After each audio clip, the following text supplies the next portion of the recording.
Wa yastaqbilunahu binadharatin multahimatin naqimah.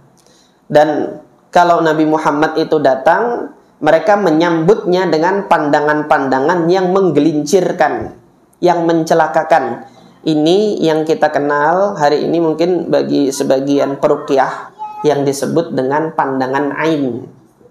Pandangan ain itu pandangan kalau kita pandang orang tersebut, orangnya nanti sakit. Nah, ini ain ini keluar kalau seseorang itu takjub atau terkesima dengan keindahan, kebagusan seseorang. Wih, pintarnya pang anak ini. Dia nggak zikir, sakit itu anaknya. Demam semalaman. Kenapa? Wah, tadi dipujian. Maka berdasarkan kenyataan ini ya Bapak Ibu sekalian, tolong ada anaknya itu pinter atau anaknya comel nggak usah diposting di medsos. Nggak usah diposting di medsos itu.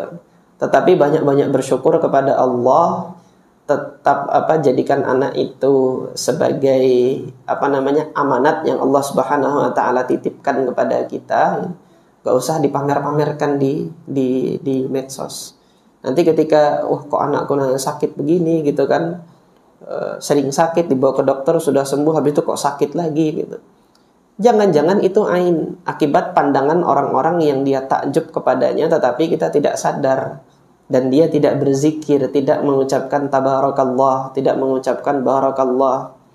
Ketika tidak mengucapkan itu, lepas ain seseorang. Nah, ini Allah Subhanahu wa taala ceritakan di dalam Al-Qur'an, mereka orang-orang kafir Quraisy itu mengadakan ain gitu, khusus mengadakan ain.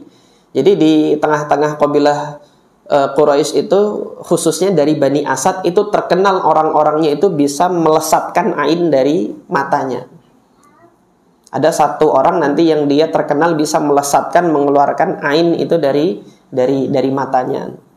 Karena pada saat itu didengar oleh kabilah Quraisy, seorang laki-laki dari Bani Asad itu ketika ada unta lewat, dia mengatakan, aku tidak pernah melihat unta sebagus ini, seindah ini, segagah ini. Gelepak untanya langsung mati gitu kan.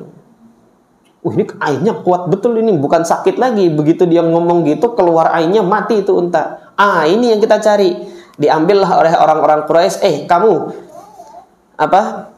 datangi Muhammad, pandang dia dan keluarkan ain kamu seperti itu. Takjub kamu kepada Muhammad. Jadi begitu mendengar lantunan ayat suci Al-Quran kan indah tuh. Langsung dipandangnya Nabi Muhammad, disambutnya dengan pandangan seperti itu, dengan harapan ainnya itu melesat gitu. Belum aku lihat untayan kata seindah yang keluar dari lisannya orang ini gitu kan. Jadi diperintahkan khusus untuk mengagumi Nabi Muhammad agar ainnya keluar.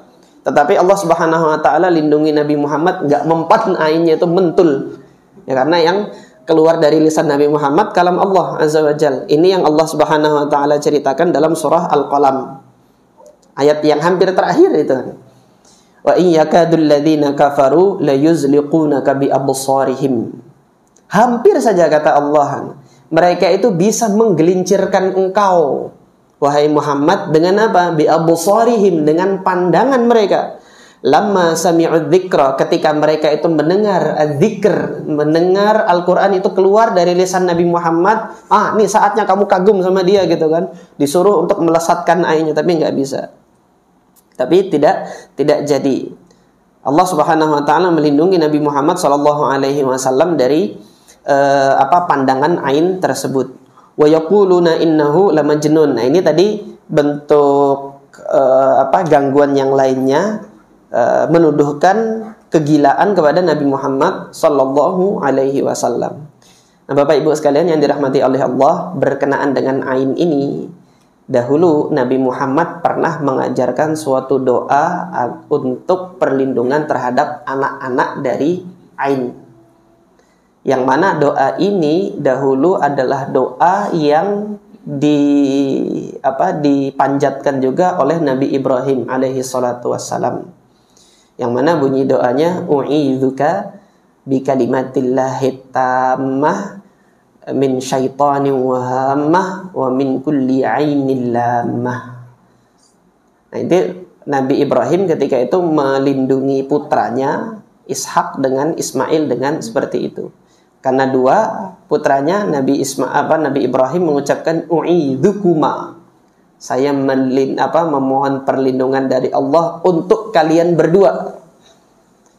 Min kulli syaitanin wa hammah, dari tiap-tiap gangguan setan dan tiap-tiap hammah. Hammah itu apa ya kalau mau diterjemahkan? Gangguan-gangguan yang gaib. Wa min kulli ainil lamah, dan dari gangguan ain atau pandangan mata yang menggugurkan tadi itu, pandangan mata yang membinasakan. Nah, Nabi Muhammad kemudian mengambil doa ini untuk melindungi Hasan dan Husain ketika masih kecil. Nah, kalau anak-anak kita masih kecil kan, masih bayi gitu, kalau mau dibawa kemana-mana, bapak atau ibu baca doa ini. Apa Ustaz tadi saya belum hafal Ustaz? Nanti saya catatkan nanti insyaallah. Biar nanti disebarkan, dihafalkan. Kalau susah menghafalkannya gimana Ustaz? Udah pakai bahasa Indonesia nggak apa-apa. Ya Allah, aku mohon perlindungan Engkau kepada putraku ini dari gangguan setan dan dari gangguan ain yang mencelakakan. Udah minta pakai bahasa Indonesia nggak apa-apa. Tetapi yang saya anjurkan, hafalkan doa ini gitu kan, untuk melindungi anak-anak kita dari gangguan ain. Kalau sudah dewasa dan sudah bisa ngomong, ajarin doanya gitu loh. A'udzu bikalimatillahi tammati min syarri ma khalaq. Ajarkan kepada mereka, kepada anak-anak sampai mereka hafal. Jadi begitu mau jalan, mau bepergian, ayo baca doa gitu kan. Ajarkan sama anak-anak. Anak-anak sudah bisa baca sendiri gitu kan, ajarkan kepada mereka demikian. Nah, ini yang berkenaan dengan ain.